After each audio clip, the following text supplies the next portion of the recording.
Favourite serials இனி டிவிக்கு முன்பே சன் நெக்ஸ்ட் ஆப்ல ஜாலியா எல்லாருக்கும் முன்னாடியே பாருங்க. இப்பவே சன் நெக்ஸ்ட் ஆப்பை டவுன்லோட் பண்ணி சப்ஸ்கிரைப் பண்ணுங்க. இங்க எங்கேயோ பக்கத்துல இருந்துதா நம்மள ஃபாலோ பண்ணிட்டே இருக்கான். அதனால ரோகிணிய இங்கதான் எங்கயாவது ஒளிச்சு வச்சிருக்கணும். அவங்களும் இங்கதான் ஒளிஞ்சிருக்கணும். இங்கனா மண்டபத்துக்குள்ளயா? மண்டபத்துல இருந்தாதான் நம்ம தேடும் போதே ரோகிணி கிடைச்சிருப்பாளே. இங்க எங்கயாவது பக்கத்துல தான் இருக்கணும். ஆனா காஞ்சிபுரத்துக்குள்ளதான் எங்கேயோ இருக்காங்க கதிர். இவ்வளவு பெரிய ஊர்ல ரோகிணிய எங்க ஒளிச்சு வச்சிருப்பாங்கன்னு போய் தேடுறது?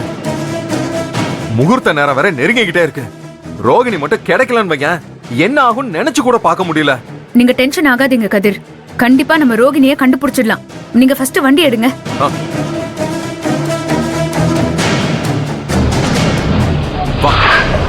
சரி, எங்க போறது? நான் சொல்றேன், நீங்க போங்க.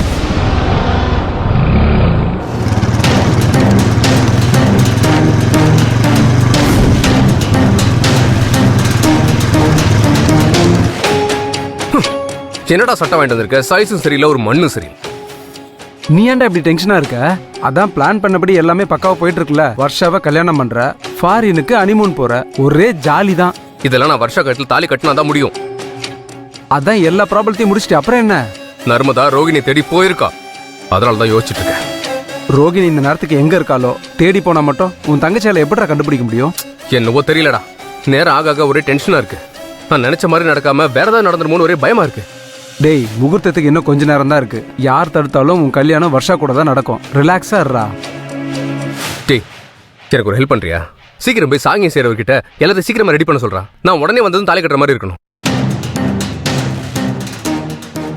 அதான் உனக்கு எதிராக அந்த ஜீவாவை லாரியில பேக் பண்ணி ஆந்திராக்கு அனுப்பியாச்சுல்ல, அப்புறம் ஏன்னா டென்ஷனா இருக்க? அவனை வேணா ஆந்திராக்கு பார்சல் பண்ணிருக்கலாம். ஆனா என் தங்கச்சிக்கு தானே இருக்கா. எனக்கும் வருஷாவுக்கும் கல்யாணம் நடக்காதுன்னு அவன் சவால் இருக்காடா. அவன் நினைச்சதை நிறைவேற்ற அவ என்ன வேணாலும் செய்வா. ஜீவா பத்தின உண்மை எங்க அப்பாட்ட சொன்னா கூட இந்த கல்யாணம் நடக்காது. டேய், அப்படிலாம் நடக்காதுடா.